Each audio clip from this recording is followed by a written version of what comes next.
आजच्या कार्यक्रमाचे प्रमुख अतिथी सन्माननीय भाऊसाहेबजी महानगरपालिका, टाळ्यांच्या गजरात आपण भाऊसाहेब भोईरांचं स्वागत करूया. त्याचबरोबर पद्मश्री नारायण सुर्वे साहित्य कला अकादमीचे यात्नापूर्वक स्वागत.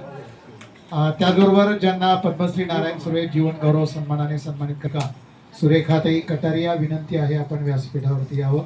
ज्यांना सन्मानित करण्यात येणार आहे अशा वर्षाताई सुदाम भोरे मंचावरती यायचं. ज्यांना दिला जाणार आहे असे माननीय श्री रोहित घे, विनंती आहे आपण आसनस्थ व्हा. त्यानंतर पद्मश्री पुरस्कार प्राप्त माननीय डॉक्टर आणि पद्मश्री नारायण सुर्वे जन्मशताब्दी संत राजू जाधव, आपणास विनंती आहे आपण मंचावरती येऊन विराजमान व्हायचं आहे. शोभाताई बंब आलेले का? तर सुरुवातीला आपण थोडासा बदल करूया. सुरुवातीला आपण काव्य जागा वास्तव मांडणारे कविवर्य नारायण सुर्वे आज त्यांनी शब्दबद्ध केलेल्या काव्याचा जागर आपण इथे करणार आहोत. एक शायर म्हणतो, ए बारिश तुम आसमां से कूदती हो, जमी पे गिरती हो, तुम्हें लगता नहीं. ए बारिश तुम आसमां से कूदती हो, जमी पे गिरती हो, तुम्हें लगता नहीं. तेव्हा ती सर उत्तर देते, लगेगा कैसे माँ के गोद में जो गिरती हूँ. यानंतर आई या नावाची कविता सादर करते. तू आकाश जिंकल जरी, गामच वाहतो भारा, चेहरा मागतो चेहरा, गामाला नवा चेहरा. तर आम्ही 4 कारखानेही उभे केले असते. कोसळतात खोल तेव्हा किती उंच जातात, कोसळतात खोल तेव्हा किती उंच जातात. जशी हसतात फुलं पूर्ण उमलतात, उधळतात गंध गळून पडतात. नियतीचा सहज स्वीकार करणारे हृदय देणारेच असतात. अश्रूंच्या प्रत्येक थेंबातून त्यांची गाणी फुलतात, अश्रूंच्या प्रत्येक थेंबातून त्यांची गाणी फुलतात. प्रीतीचे दिव्य किरण त्यांच्यातूनच नित्य पाझरतात.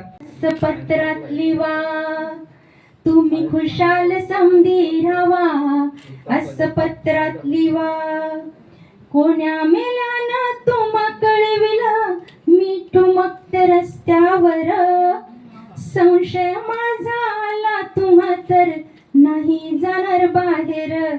पाणी आणायला जाऊ का नको, काय ते पत्रात लिवा. पाणी आणायला जाऊ का नको, काय ते पत्रात लिवा. 100 रुपयाचा हिसाब मागता मी काय एकलीनं खाल्ले. लाईटचे 20 दिले, पाण्याचे 30 दिले, 25चे राशन आणले. दूधवाल्याची देऊ का नको, काय ते पत्रात लिवा.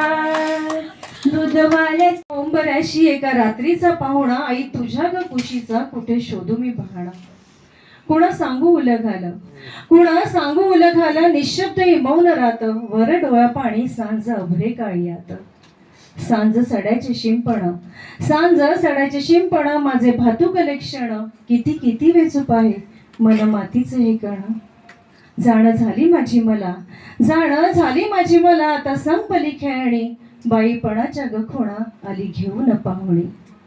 कुज बुजे पाणवठा, कुज बुजे पाणवठा, झाला विटाळ विटाळ. तूही सोसलास ना ग असा कानोसाचा काळ. बघ झाली ना ग.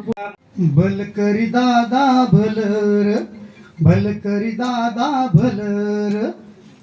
डोंगरी शेत माझ ग मी बेनू किती, डोंगरी शेत माझ ग मी बेनू किती. आलं वर्ष राबून मी मरू किती. कवळाचे भारबाई ग घेऊन चढाव किती. आडाचं पाणी बाई ग पाणी वळाव किती. घरात नेहमी वेळेत येणारे व्यक्तिमत्व पण आज ट्रॅफिक मध्ये अडकलं आणि थोडासा विलंब झाला, परंतु त्यांच्या मेजवानी ज्यांच्यामुळे पिंपरी चिंचवडकरांना मिळाली असे सन्माननीय भाऊसाहेबजी भोईर. कमी पडलाय बाहेर, परंतु आतमध्ये जाणवता कामाने की पाऊस कमी झालेला आहे. त्यानंतर हा यानंतर मोठ्या प्रमाणावरती होतोय आणि आदरणीय डॉक्टर श्रीपाल सबनीस सर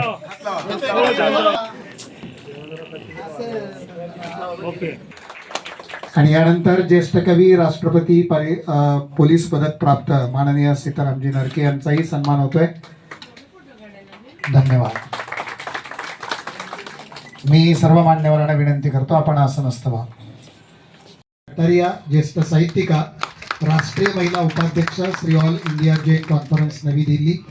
खरं तर राष्ट्रीय महिला उपाध्यक्ष आहेत, ऑल इंडिया जैन कॉन्फरन्स अध्यक्ष आहेत, स्वानंद महिला संस्था रोजगार संधी उपलब्ध करून त्यांनी दिलेली आहे.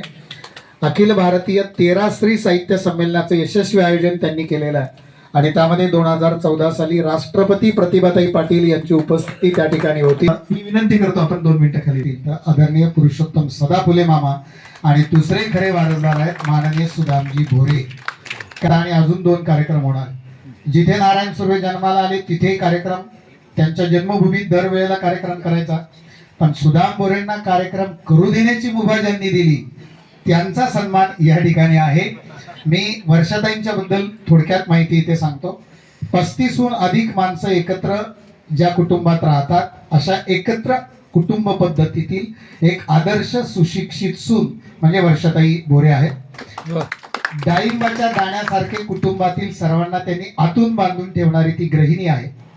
शेतीत, घराजवळील मोकळ्या जागेत सेंद्रिय फळं, फुलं, भाज्यांची निर्मिती त्या करत असतात. मुलीला MBBS साठी परदेशात पाठवताना पासपोर्ट वेळेत मिळाला नाही आणि मग त्यासाठी यांनी दिल्लीवर स्वारी केली. तिथे त्या ऑफिसरला सांगितलं जोपर्यंत माझ्या मुलीचं काम होत नाही तोपर्यंत मी ऑफिसमधून हलणारच नाही. त्याच्या कुटुंबामध्ये स्वतःची मुलं असू दे किंवा जावाभावांची मुलं असो, सर्वांच्यावरती समान प्रेम करणारी आदरणीय आमची वर्षाताई.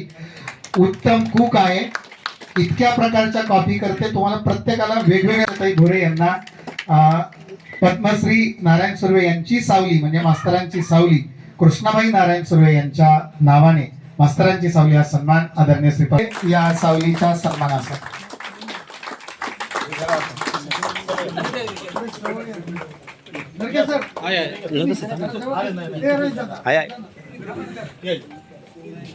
माझी बातमी कॅमेराकडे बघायचं ना. तरी मी जो परिचय सांगितला तो अर्धाच परिचय आहे, अजून मोठा परिचय होता परंतु वेळेच्या अभावी. जी खरगे पत्रकार आहेत, संपादक आहेत, सामाजिक मुक्तछंद कार्यकर्ता आहेत. शिवनेरी जवळ पिंपरी पेंडार या ऐतिहासिक गावी शेतकरी राष्ट्रीय खेळाडू पर्यंत मजल त्यांनी मारलेली आहे आणि म्हणून आजही कोणत्याही क्रीडा प्रकाराचं संयोजन करायचं असेल तर त्यांचा सल्ला किंवा त्यांच्याशिवाय तो कार्यक्रम होत नाही. अजात शत्रू व्यक्तिमत्व आहे. सुरुवातीला काही दिवस नोकरी केली, मग ट्रान्सपोर्टचा व्यवसाय केला. व्यवसायातून या माणसाने काय कमवलं मला माहिती नाही, पण खरी कमाई त्यांची जी आहे ती त्यांनी जोडलेली माणसं आणि त्या माणसांच्या जोरावरती हा माणूस खऱ्या अर्थानं श्रीमंत आहे. तमाशा सम्राट चंद्रकांत ढवळपुरीकर यांना जेव्हा खरी गरज लागली मदतीची तेव्हा ती मदत करण्याचं काम यांनी केलंय. शातर आत्ता रोहित खरगे हे ओरिजिनल रोहित खरगे नाहीत, हे पुनर्जन्म झालेले रोहित खरगे आहेत. कारण कोरोनात यमाच्या दाराची कडी वाजून आलेला हा माणूस आहे. भला माणूस. त्यांचा जरी अनेक व्याधींनी ग्रस्त असले तरी सुद्धा आजही ताठकनेने ते वावरत असतात आणि आपल्या लेखणी म्हणा किंवा कार्याच्या द्वारे आपल्यापर्यंत ते पोचत असतात. भला माणूस ज्याचा समाजाला लाभ होतो तो भला माणूस माननीय श्री रोहितजी खरगे. यानंतर विजय नप्ते स्कॉलरशिपच्या परीक्षेमध्ये राज्यात पहिला आलेला हा विद्यार्थी आहे आणि त्याचा सन्मान आदरणीय भक्तजी भोईर आणि डॉक्टर श्रीपाल सबनीस सर यांच्या हस्ते होते. त्याचे आई वडील आले असतील, आई आली असेल तर पटकन या. वाजत राहिल्या पाहिजेत. राज्यात पहिलं येणं 5वीच्या स्कॉलरशिप मध्ये ही काही साधी गोष्ट नाही. त्यानंतर वेदांत गोरडे महाराष्ट्र राज्यात 3रा. सर एकाच शाळेतले विद्यार्थी आहेत. वेदांत स्कॉलरशिप मध्ये 5वी मध्ये वडील आहेत ना, हे काय हे दोन्हीही मामे भाऊ आहेत आणि एकत्रित अभ्यास करणार आहे आणि दोघांच्या मध्ये फक्त 3 मार्काचा फरक आहे.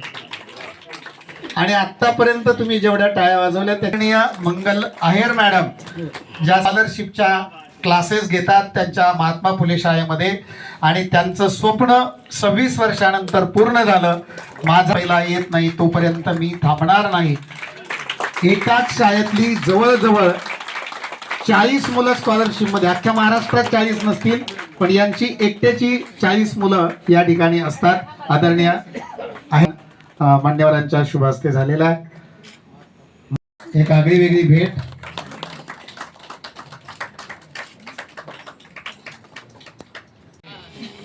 लोकांना थांबवायचं नाही का, साईडला घ्या, साईडला घ्या म्हणायचं नाही का, गाडी साईडला घ्या नाही का, म्हणजे पोलिसांपेक्षा जास्त रुबाब तुला आला होता नाही का, बरोबर का? म्हणजे पावर आली होती तेवढी. नाट्य संस्था असो, साहित्य संस्था असो, सामाजिक संस्था असो, अंधश्रद्धा निर्मूलन असो, कुठल्याही संस्थेचं काही कार्यक्रम असेल तिथं तो असतो. आणि पडेल ती कामं, म्हणजे संस्थेची जी मंडळी आहे ती जी कामं करत नाही त्याच्या पलीकडची कामं तू करतो. बोल बोल बोल.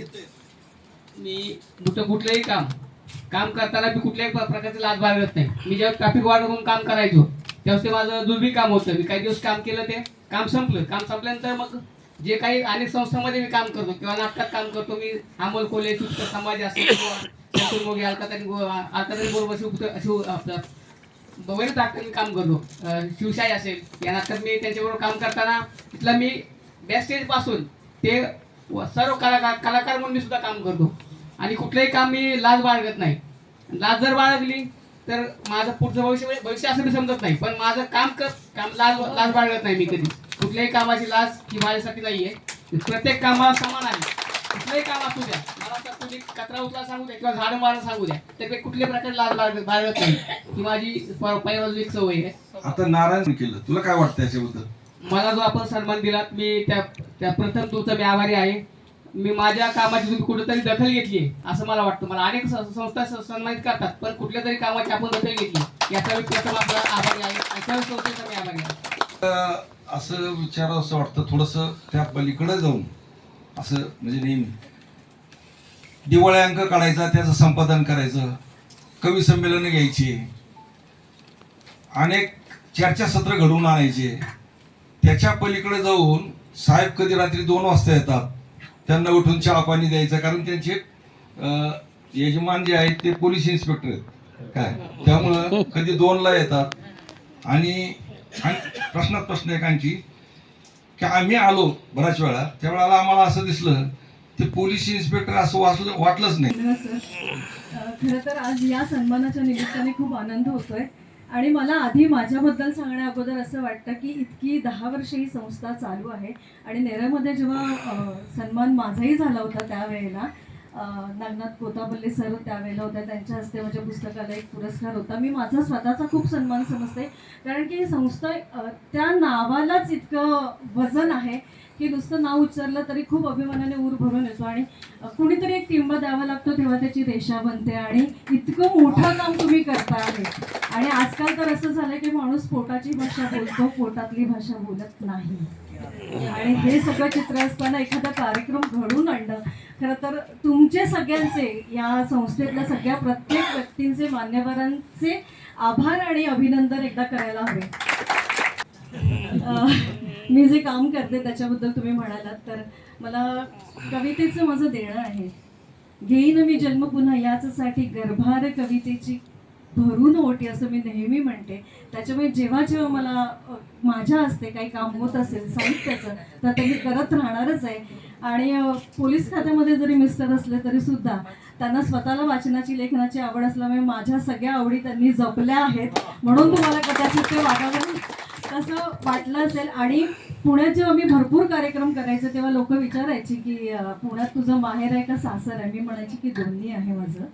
म्हणजे तेव्हाही मी असं म्हणायचे की किती छान शब्दांचा व्यापार झाला, दर्द भरोशाचा पार झाला. आणि आज खरोखर आज या निमित्ताने असं वाटतं की सगळा दर्द पार झाला आहे. आणि तुम्ही मला इतकं सन्मान दिला त्याच्याबद्दल खरंच धन्यवाद.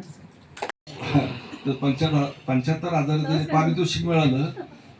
वैशिष्ट्य असे त्यांना त्यांचा का अभिमान वाटतो की ज्या माणसामुळं वाजपेयींचं सरकार एका मताने पडलं ते त्यांनी आपल्याला 75,000चा पुरस्कार दिला. धन्यवाद. आणि तो जो माझा काळ गेला, जे स्ट्रगल होतं, जवळजवळ 65 लाख मी एकटीने गोळा केले. आणि तेव्हा मला कळलं की साहित्य विचार जोडतं.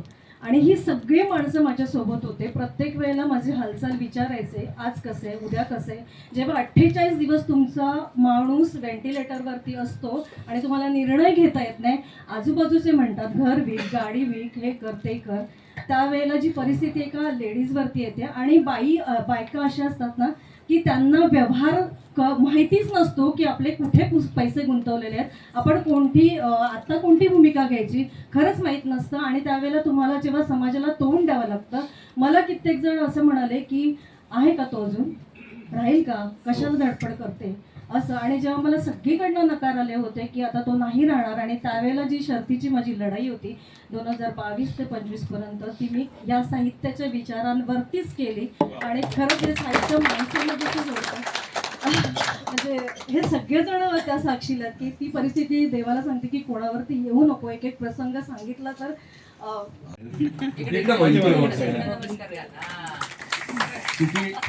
सुटी लोक असतात हे बाजीराव सातपुते, त्यांच्या मंडळींचा ज्यावेळेला सन्मान केला त्यावेळेला त्यांचा मुलगा अचानक स्पेनवरून आला, आम्हाला डायरेक्ट कार्यक्रमात चित्र दिसला. सांगायचं म्हणलं तर ना, हिच्यामुळेच आज मी म्हणजे जे काय असेल ती पुढे असेल सर्वांच्या.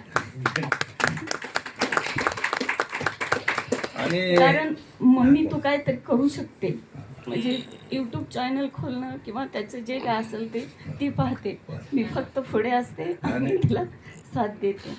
हा, हे सगळं आईचं आहे, हे सगळे गुण तुमच्यामध्ये आहे, पण तसे त्याच्या पलीकडचे गुण साहेबांच्या मध्ये आहेत काय. तर हे कसं काय हो, म्हणजे असं कसं जुळून आलं, म्हणजे पत्रिका पाहताना असं आमच्या दोघांचे बिलकुल गुण जुळत नाही. आणि आमच्या नावामध्ये पण विष आहेच. आणि ते आम्ही कालवायचा कुठेही प्रयत्न करत नाही, त्याच्यामुळे हे सर्व चालू आहे. आता शेवटचं जे विचारतो, म्हणजे कुटुंबाचा मागाशी विषय झाला. 35-40 लोकांचं कुटुंब आहे, एकत्रित कुटुंब. आता शहरामध्ये दोघंच असतात, म्हणजे तुम्ही दोन्ही अनुभव घेतलेले आहेत. तर एकत्रित कुटुंब पद्धतीचे फायदे आहेत जास्त का छोटं कुटुंब त्याचे जास्त फायदे? नाही, एकत्र मध्ये असल्याचे खूप फायदे आहेत. 4 हातांनी जे काम होतं ते 2 हातांनी माझ्या मते तरी होऊ नाही शकत. पण त्यासाठी खूप संघर्ष करावा लागतो ना, एकत्र संघर्ष तर कुटुंब खूप करावा लागतो. आणि ते तुम्ही इथून जाऊन करता नाही का? कष्ट केल्याशिवाय तर फळ भेटत नाहीये. भेटत नाही. धन्यवाद. या वेळेला कोणच ठाऊक तुम्ही रात्रभर विचार करतो, दोन सकाळी सकाळी शुभ सकाळ म्हणून येतो ना आपला संदेश, त्या वेळेला वेगळाच संदेश आला. आणि मग रोहितजी माझ्या डोक्यात झाले, अरे जवळ असलेला रोहितजी. तर आपलं जीवन मी बराच वर्ष पाहतोय, मग अशी सांगितलं तुम्ही कसं जगला, कसं हे झाला, त्याच्यावर मी काय बोलणार नाही. परंतु तुमची जनमानसामध्ये जी पकड आहे, थोडक्यात सांगायचं, मध्यंतरी निवडणूक झाली आणि खासदारांच्या बरोबर तुम्ही होता. कुठले खासदार सांगा ना? शिरूरचे खासदार, त्यांच्या बरोबर तुम्ही निवडणुकीत होता, ते तुमचे मित्र आहेत. कधी कधी मनात येतं तुम्ही त्यांना एक शब्द टाकला किंवा असं असं आहे आणि मला कुठेतरी एखादा जॉब द्या किंवा मला एखादी एजन्सी द्या किंवा पिंपरी चिंचवड महापालिकेचं एखादं टेंडर द्या काय, असं जर तुम्ही सांगितलं त्यांना तर ते सहज तुम्हाला देऊ शकतील. किंवा आता ते प्रकरण घडलं, ते टेंडर आता जाऊ द्या, आता मी नवीन घेतो चांगलं करतो, असं का नाही करत होतो? मामा, हा पुरस्कार सर्वप्रथम माझ्यावर संस्कार करणाऱ्या माझ्या स्वर्गवासी आईला आणि मला साथ दिलेल्या माझ्या पत्नीला आणि माझ्या समस्त पिंपरी गावाला आणि जुन्नर तालुका मित्रमंडळ दिशा फाउंडेशन या सर्वांना मी समर्पित करतो.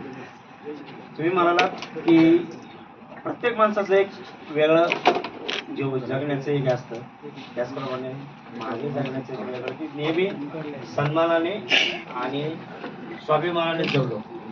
तुम्ही जे म्हणालात की मी खासदारांबरोबर मी होतो, परंतु भाऊसाहेबांना माहिती आहे मी सर्वपक्षीय मित्र आहे. म्हणजे आता या इलेक्शनला मित्र जे त्या मित्रांचं पैसा कधीच पाहिजे. पत्नी तर पहिल्यांदा कार्यक्रमाला आली, मी तेव्हा ते गाणं मला येत नाही, परंतु पहिलं मी सांगतो की मी कधीच पैसाही पाहिला नाही. माझ्या मोबाईलमध्ये 13,000 नंबर आहेत, हीच माझी संपत्ती आहे. वा वा वा. आणि त्याच्या वाचून मी कधीच आढळून राहिलं. मला ज्यावेळी कोरोनासारख्या याच्यातून मी जेव्हा बाहेर म्हणजे त्यावेळी अगदी एंडला गेलो होतो, त्यावेळी ते डॉक्टर विनायक पाटील माझ्यावरती उपचार करत होते आणि शेवटी त्याला म्हटलं की मला जाऊ द्या. त्या डोळ्यात डॉक्टरांच्या डोळ्यात पाणी आलं. त्यावेळी त्यांनी अमोलपटेला फोन केला आणि लगेच मला फोन आला.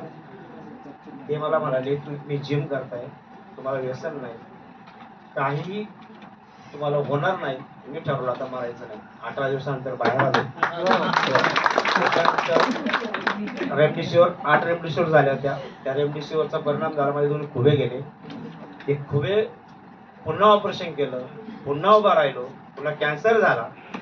त्या कॅन्सर मधून सुद्धा बाहेर येताना ज्युपिटर सारख्या महागड्या हॉस्पिटलमध्ये होते, पैसे नव्हते, परंतु हा जो शूटिंग होत आहे हा माणूस आणि जपलेले बरेच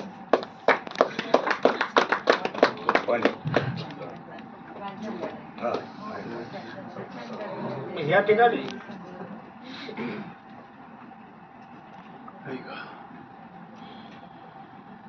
माझे मित्र आहेत या ठिकाणी आहेत.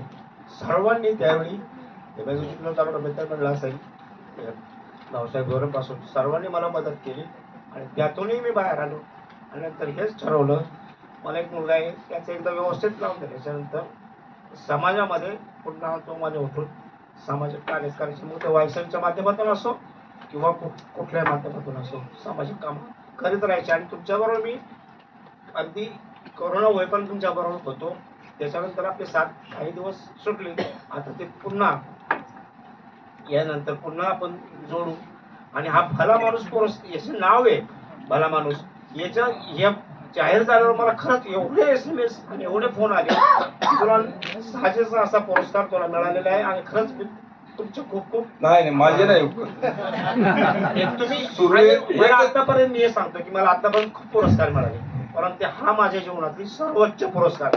मला जे म्हणायचं होतं एकच ओळीत उत्तर दिलं तर, सुर्वे सर ज्या वेळेला पिंपरी चिंचवड मध्ये यायचे तर त्यावेळेला त्यांची बॅग धरायला, त्यांना धरून कुठे जायला वगैरे हे होत होतं. आणि त्यांच्या सासवडला सुद्धा त्यांच्या नावाने काय तुम्हाला जो सन्मान मिळाला आहे तर तुम्हाला काय वाटतं याच्याबद्दल? खूपच म्हणजे अगदी भरून आलं. अशा थोर व्यक्तिमत्वाच्या नावाने पुरस्कार मिळणं हे अगदी भाग्य लागतं. जन्मशताब्दी म्हणून तो तुम्हाला दिला, भाग्य लागतं अगदी. आणि मला खरंच प्रश्न पडला होता की पुरस्कार कोणाला द्यावा, परंतु हे माझं म्हणजे मी नशीब समजतो की तो पुरस्कार मला मिळालेला आहे. आणि या ठिकाणी माझे खूप मित्र जमलेले आहेत अगदी सर्वांचं मी, कारण पुरस्कार मिळण्यामध्ये या समाजाचा खूप वाटा असतो. आता समाजामध्ये असताना अगदी आता जुन्नर तालुक्याचा मिळा असो, दिशा सोने सोशल फाउंडेशन असो, मराठा पत्रकार संघ असो, अगदी सगळे पत्रकार मित्र असो, सर्वांबरोबर अगदी आपण जे व्यवस्थित राहिलो, वागलो आणि समाजाची सेवा केली तर आपल्याला कुठेच काही कमी पडत नाही.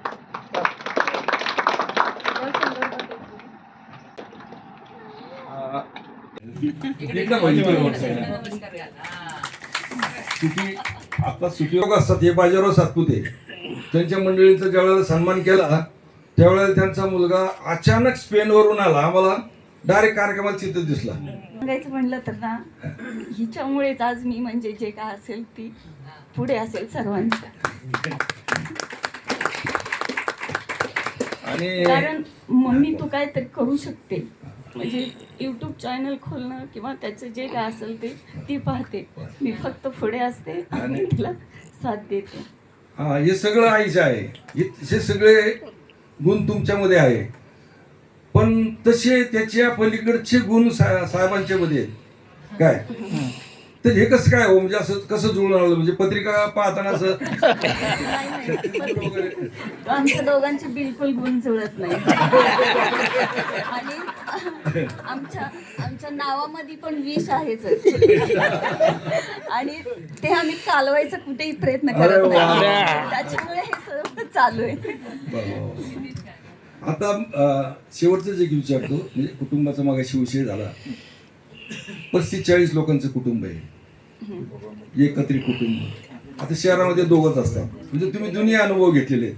बरोबर. तर एकत्रित कुटुंब पद्धतीचे फायदे आहेत जास्त का छोटं कुटुंब त्याचे जास्त फायदे? नाही, एकत्र मध्ये असल्याचे खूप फायदे आहेत. 4 हातांनी जे काम होतं ते 2 हातांनी माझ्या मते तरी होऊ नाही शकत. वा. पण त्यासाठी खूप संघर्ष करावा लागतो ना, एकत्र संघर्ष तर कुटुंब खूप ठेवून. करावा लागतो. आणि ते तुम्ही इथून जाऊन करता नाही का? कष्ट केल्याशिवाय तर फळ भेटत नाहीये. भेटत नाही. मीच माझं स्वतःला वचन दिलं होतं मला.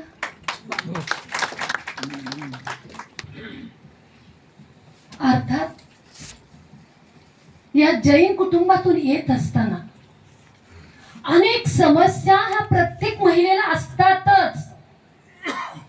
हातभर घुंगट, जुन्या चालीरीती, 40 माणसाचा परिवार, रांजणगाव सारख्या छोट्या गावात राहत असताना, ह्या छोट्या गावातून पिंपरी चिंचवड सारख्या शहरामध्ये येताना, आणि ज्या ठिकाणी सहजीवन म्हणजे काय असतो, या ठिकाणी सहजीवनाचा अर्थ काय ह्या सगळ्यांच्या कृतीतून आपल्याला अनुभवायला मिळतं. तेच सहजीवन. एक इयत्ता 10वी झालेली ही सुरेखा या 40 माणसाच्या परिवारामध्ये घुंगट घेऊन 12वी करते, घरी अभ्यास करून BA करते, MA करते, BEd करते, आणि हा शैक्षणिक प्रवास करत असताना डॉक्टर श्वेता राठोड अर्थात ही माझी कन्या, की जी कीर्तन सुद्धा करते, एक डॉक्टर असून कीर्तन शास्त्राचा सुद्धा अभ्यास करते. माझा मुलगा श्रेयस, आणि हे माझं झालं हो, पण माझ्या जावा, मी मोठी, माझ्या नंतर 10 जावा आहेत. किती आहेत? 10 आहेत. 40 माणसाचा परिवार आहे. माझी एक जाव आली तर ती पण लेक्चरर आहे, जरा उठून उभी राहा. आणि माझी मुलगी आली आहे डॉक्टर सेजल, ती पण आलेली आहे, तर ती लेक्चरर आहे. सांगण्याचं काय की हे माझं कुटुंब झालं, पण मला जो त्रास झाला, संघर्ष करावा लागला, मला ह्या संघर्षातून बाहेर पडण्यासाठी काय काय करावं लागलं त्यांचं काय, आणि त्याच्यासाठी स्वानंद महिला संस्था. परवाच मी माझं बायोग्राफी थोडी लिहिण्याचा प्रयत्न करते, की बायोग्राफी मी फार मोठी नाही हो, पण बायोग्राफी कशासाठी की त्या असणाऱ्या सामाजिक परिस्थितीमधून संघर्ष करत पुढे येत असताना आपल्या परिवाराला बरोबर घेत इतरांचा कसा विकास करता येईल आपल्या बरोबर, हा उद्देश डोळ्यासमोर ठेवून हे काम हाती घेतलं आणि काम करत राहिले. त्याला वेळेमध्ये कार्यक्रम संपवायचा आहे. माननीय भाऊसाहेब भोर यांना सुद्धा पुढे कार्यक्रम असल्यामुळं त्यांना विचार मध्येच व्यक्त करण्यासाठी मी त्यांना विनंती करतो. आणि सुर्वे साहित्य कला अकादमी यांच्या वतीनं विविध पुरस्कारांचं वितरण. माणसातले साहित्यिक आदरणीय श्रीपादजी सरनीस सर,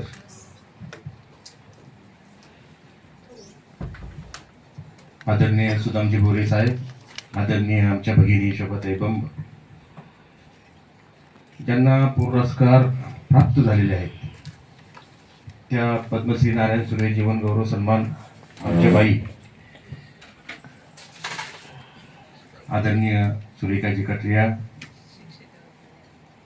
मास्तरांची सावली सन्मान प्राप्त झालेल्या आमच्या भगिनी वर्षाताई भोरेताई,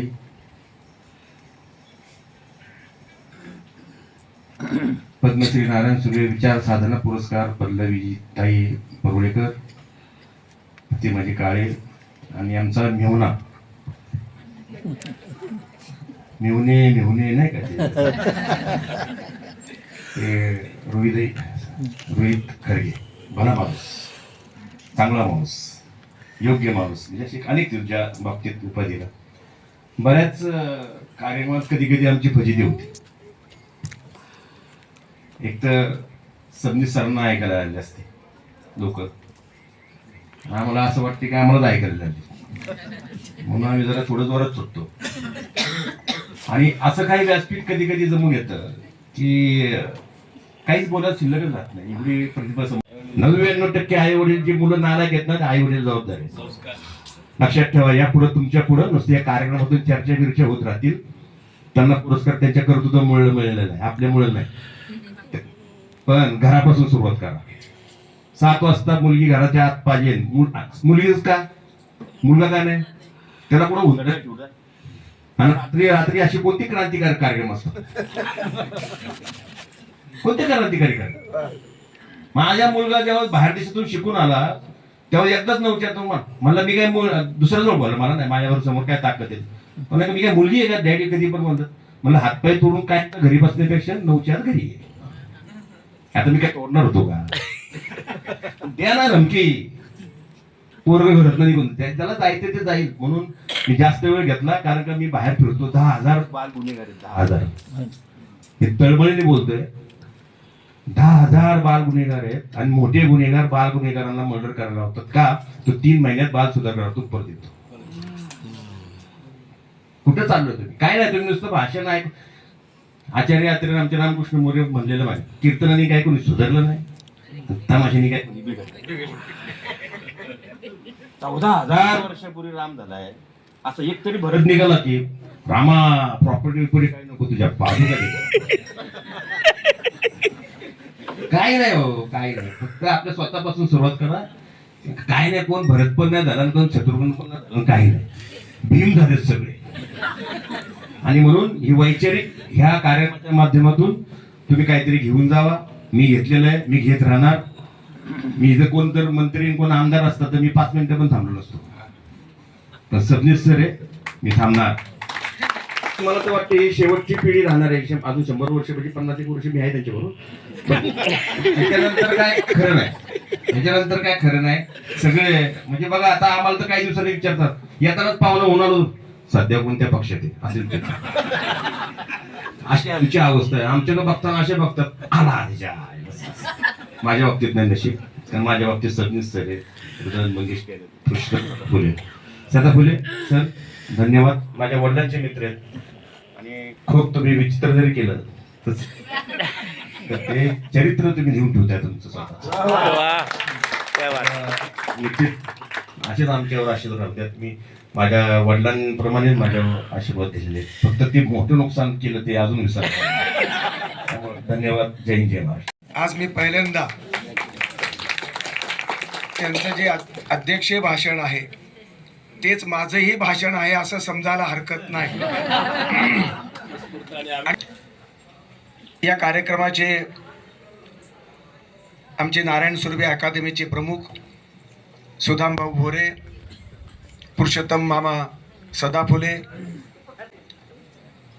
या कार्यक्रमाच्या ज्यांना जीवन गौरव प्राप्त झाला, पुरस्कार प्राप्त झाला, त्या सुरेखाताई कटारिया, आमच्या वर्षाताई भोरे, पल्लवीताई आणि रोहितजी आणि आमचा राजू, त्याचबरोबर गाणारा आमचा कवी गायक राजेंद्र वाघ, आमचे स्नेही आणि जैन समाजातील एक प्रतिष्ठित प्रवचनकार, व्याख्याते, विचारवंत अशोकजी पगारिया, सौ पगारिया वहिनी, त्याचप्रमाणे राष्ट्रपती पदक पुरस्कार विजेते पोलीस ऑफिसर आणि अजितदादांवरती 64-65 कविता करणारा हा एक अत्यंत अस्सल कवी सीताराम नरके. सुर्व्यांचं नातं गोतं नसताना सुर्वे जन्माला आले ते कचरा कुंडीतल्या अनाथ बालकांचं रूप घेऊन स्त्री पुरुषांच्या व्यभिचाराचं हे फलित म्हणून मानवी संस्कृतीच्या साक्षीनं जगलेले, जन्माला आलेले आणि मृत्यू पावलेले नारायण सुर्वे हा खरं म्हणजे संस्कृतीच्या शहाणपणाला मौनात पाठवणारं हे अशा आमच्या भाऊसाहेब भोईरांना पोट्या म्हणणारे नारायण सुर्वे. कुठला संदर्भ आहे हा? पोट्या म्हणून त्यांनी ते नेरळला पोचेपर्यंत रडत बसणारे भोईर. मी आज 10 कार्यक्रमात जाणवलं, सर्व वेदनांची सत्यकथा बाहेर आल्या. आमच्या पल्लवीताईने केलेला संघर्ष, त्यांच्या संबंध आयुष्यातला बरेच ऑपरेशन त्यांच्या मिस्टरांचे झाले. त्यांचं इंटरकास्ट मॅरेज आहे हे लक्षात घ्या. अजून एक लढाऊ बाण्याची अशी कवयित्री, अत्यंत सहृदय अशा प्रकारची कवयित्री, संघटक असणारी कवयित्री, दिवाळी अंकाचं काम करणारी कवयित्री, आणि वसईसारख्या शहरामध्ये साहित्य संमेलन अनेक, ते स्वतः साहित्य संमेलनाचे अध्यक्ष झाले आणि चिमाजी आप्पाच्या नावानं साहित्य संमेलन घेणारी अशा प्रकारची महाराष्ट्रातल्या ज्या मोजक्या संयोजक संचालिका आहेत त्यांच्यापैकी त्यांचा नंबर आहे. त्यांची वेदना आपण ऐकून घेतली, समजून घेतली, त्यांना म्हणावंसं बोलावंसं वाटलं. एकदा बोलल्यानंतर पुन्हा आपलं अंतःकरण जागं होऊन त्या वेदनेला वाट मोकळी करून देणारा हा कार्यक्रम आहे. पुरुषोत्तम सदाफुले पुण्य पेरत आहेत आणि या पुण्याची गणना होत असताना या कार्यक्रमामध्ये वेदनांचा आविष्कार सहजपणे होतो, अपरिहार्यपणे होतो, अटळपणे होतो, ही महत्त्वाची बाब मला वाटते. तशीच वेदना आमच्या कटारिया ताईंनी सुद्धा व्यक्त केली. जैन समाजातल्या कट्टर अशा प्रकारच्या भूमिकेतून, परंपरावादी भूमिकेतून संघर्ष करत करत त्या मोठ्या डिग्र्या प्राप्त करत एक शिक्षिका झाल्या. त्याचबरोबर कथांचे, कवितांचे कार्यक्रम झाले. त्यांचं आत्ताचं भाषण छोटंसं भाषण आहे, पण त्यातली एक झलक आपल्याला मिळालेली आहे. आणि अशा प्रकारचे जीवनाचा गौरव खरं तर इथे असणारा तुमच्या सावली असो, आमच्या वर्षाताई 35 कुटुंबाचा संबंध सांभाळ करत असताना त्या एकट्या सांभाळ करत नाहीत. अनेक 5-6 जावा आहेत. या जावांचं जमणं, भावाभावाचं जमू शकतं, पण जावाचं जमणं कठीणच आहे.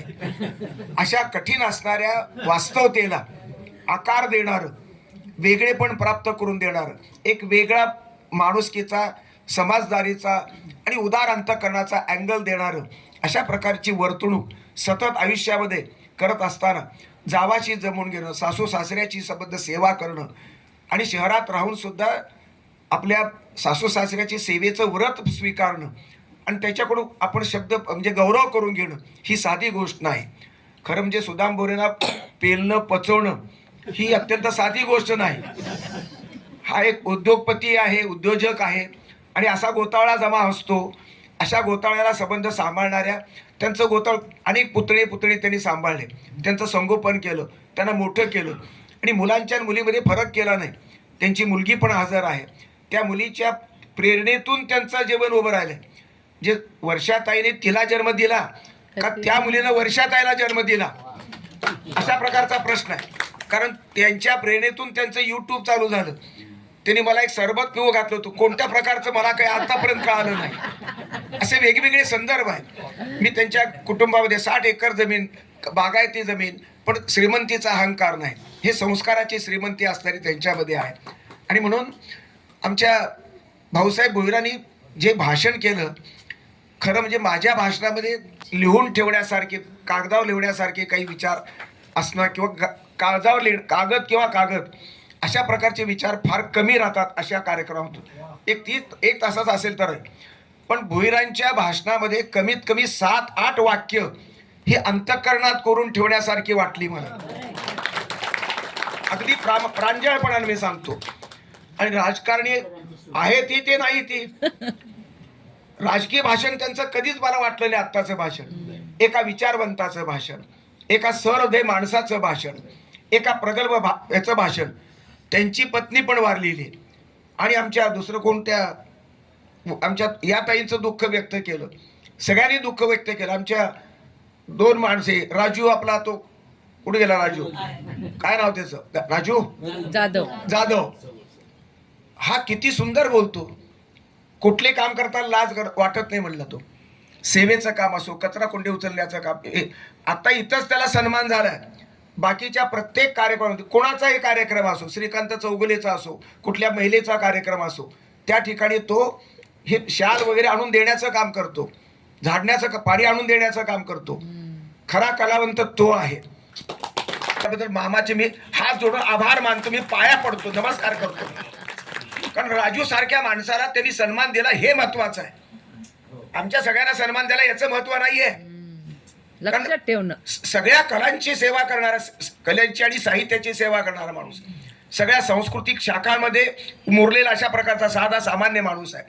आणि आमचे रोहितजी, हा काय सुंदर कला असो, क्रीडा असो, जुन्नरचा पायथा असो, या संबंध त्यामध्ये त्याचा हुंदका ही सगळ्यात या कार्यक्रमाची प्रमुख पावती आहे.